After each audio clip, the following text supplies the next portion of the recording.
So, welcome all of you. So, if you are studying science और आप रोज पढ़ रहे हो but marks didn't improve, so this video is for you. Science is not hard, but your method of studying is hard. So in next 10 minutes, I will be showing you exactly how to study science effectively to score full marks. Right? The first question is why most of the students don't score full marks? भाई only handful of students he full marks क्यों attain कर पाते हैं? तो मेरे हिसाब से 3 mistakes हैं जो हम करते हैं. सो चलिए let's dive into the concept और हम फ्लो चार्ट के थ्रू समझते हैं कि हम क्या कहना चाह रहे हैं. So let's dive into the concept. तो भाई अगर आपको फुल मार्क्स चाहिए तो अब देखिए हाउ टू स्टडी साइंस. पहली बात तो साइंस कैसे पढ़े, इफेक्टिवली कैसे पढ़े और फुल मार्क्स लाएं. तो I have divided it into the section. First is students fail. Why students fail और वो क्या मिस्टेक है जो हम करते हैं और स्टूडेंट फेल क्यों हो जाते हैं, इसको देखते हैं पहले. तो इस भाई सबसे पहली बात है कि आप जो हैं रीडिंग विदाउट अंडरस्टैंडिंग, अगर आप पढ़ रहे हो बिना अंडरस्टैंड किए तो आप समझ लो आप खतरी घंटी में हो, क्योंकि भैया ये साइंस है, एसएसटी नहीं है. और साइंस में आपको अंडरस्टैंडिंग ज़्यादा करनी पड़ेगी, समझना ज़्यादा पड़ेगा. Second is memorising not structure. तो भैया रटना नहीं है इसको. And studying chapter not questions. अगर आप केवल नोट्स पढ़े जा रहे हो तो you are in danger zone, क्योंकि आपको नोट्स नहीं लिख रहे हैं, आपको क्वेश्चन अटेम्प्ट करने हैं. Right. So this is why student fail. अब पॉइंट ये, क्या मेरे पे कोई स्ट्रेटेजी है? तो answer is yes, I have the strategy how to study science effectively. इसको डिटेल में देखते हैं. तो यहाँ पे पहली बात है कंसेप्ट क्लैरिटी. जो भी आप पढ़ रहे हो उसमें कंसेप्ट इज वेरी इंपॉर्टेंट. अब सपोज आप इलेक्ट्रिसिटी पढ़ रहे हो, ठीक है, और आप चाह रहे हो कि मैं न्यूमेरिकल अटेम्प्ट कर लूँ, पर अगर आपकी कंसेप्ट नहीं स्ट्रॉन्ग है तो क्या आप उसे पढ़ पाओगे? नहीं पढ़ पाओगे. कंसेप्ट क्लैरिटी मस्ट है. तो कंसेप्ट क्लैरिटी का मतलब क्या है? Ask why before what. क्यों है ऐसा, ठीक है. Learn definition in your own words first. पहले अपने शब्दों में डेफिनेशन कर लीजिए. And use rough diagram while study. आप अगर सर्किट डायग्राम बना रहे हो या बायो कर रहे हो तो कुछ डायग्राम्स बना रहे हो, तो ये कंसेप्ट क्लैरिटी में आते हैं. सेकेंड है एनसीईआरटी. एनसीईआरटी को बच्चे इग्नोर मत करो. जो भी एनसीईआरटी में कीवर्ड्स हैं वो बहुत इंपॉर्टेंट है, क्योंकि जब आप साइंस का पेपर अटेम्प्ट कर रहे हो तो वहाँ पे आपको एग्जैक्ट साइंटिफिक टर्म्स लिखनी होंगी. राइट. और पैराग्राफ की जगह बुलेट पॉइंट्स लिखिए. तो this is very very very important.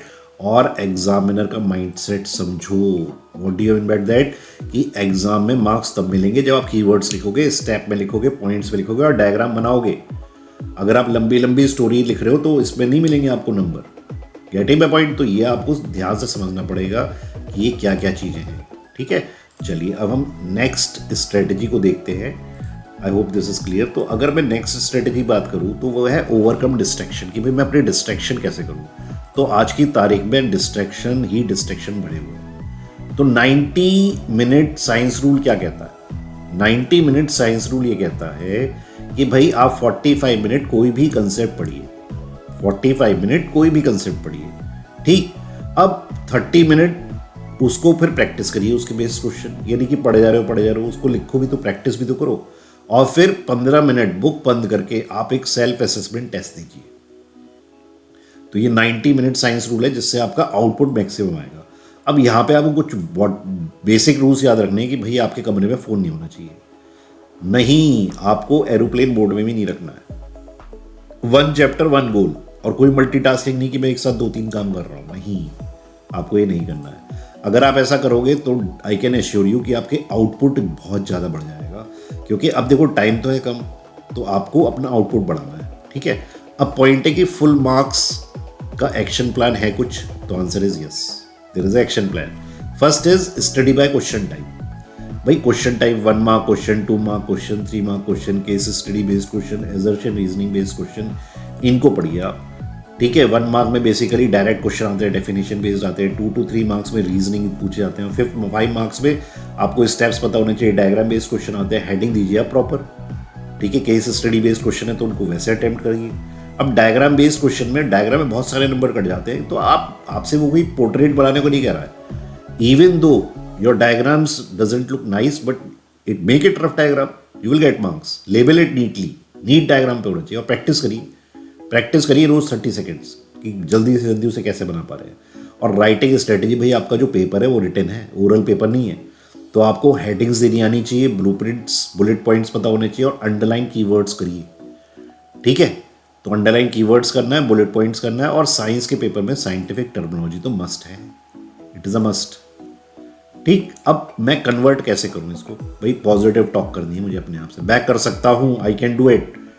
ठीक, अब अगर आपको ये बिलीव है कि भाई मैं एग्जाम में सब कुछ भूल जाता हूं, तो समझ लो आप भूल जाओगे, क्योंकि जैसा आप सोचोगे वैसा ही आपके साथ होगा।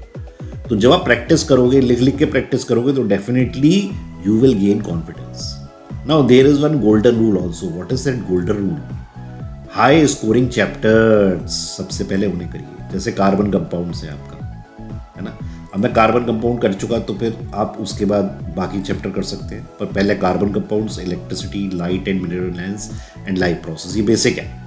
अब इलेक्ट्रिसिटी के न्यूमेरिकल आपके तब तक नहीं होंगे ना जब तक आप इलेक्ट्रिसिटी के फंडामेंटल पढ़ लोगे। लाइट के मिरर और लेंस के तभी तो होंगे जब आप रे डायग्राम बनाना सीख लोगे, साइन कन्वेंशन सीख लोगे, तभी तो आप लगाओगे उसके। ऑल्दो लाइफ प्रोसेस जो है वो थ्योरेटिकल है, तो जब आप इन सबको कर लो, then move to chemical reactions and equations. ठीक है, और उसके बाद आप सॉल्ट्स कर सकते हैं, सॉल्ट्स के बाद आप एक्सट्रैक्शन देख सकते हैं, रिफाइनिंग देख सकते हैं। इलेक्ट्रिसिटी की बात करूँ तो पहले फंडामेंटल्स को आपको क्लियर करना पड़ेगा, तो जब फंडामेंटल आप क्लियर कर लोगे तो फॉर्मूलाज याद होंगे, जब फॉर्मूलाज याद होंगे तो न्यूमेरिकल सॉल्व होंगे। ऐसे ही आपका लाइट में है कि बेसिक कंसेप्ट पहले आपको करना है, ठीक है, रे डायग्राम्स प्रैक्टिस करने हैं, और ये स्केल पहले से ही बना लो, स्केल लेके करो कि कितने सेंटीमीटर की लाइन लेनी है, वरना वहाँ पे आप कंफ्यूज हो जाएंगे। और फिर मिरर और लेंस फॉर्मूले के क्वेश्चंस अटेम्प्ट करिए। अगर मैं लाइव प्रोसेस की बात करूँ तो उसमें कंसेप्ट है और उसको फ्लो चार्ट के थ्रू याद करिए। तो इस तरीके से इस गोल्डन रूल को यूज़ करके आप बहुत ही ज़्यादा नंबर यूज़ कर सकते हो। अब हमें नंबर समझ में आ गया कैसे आने, पर हमें कुछ मिस्टेक्स भी अवॉइड करनी है।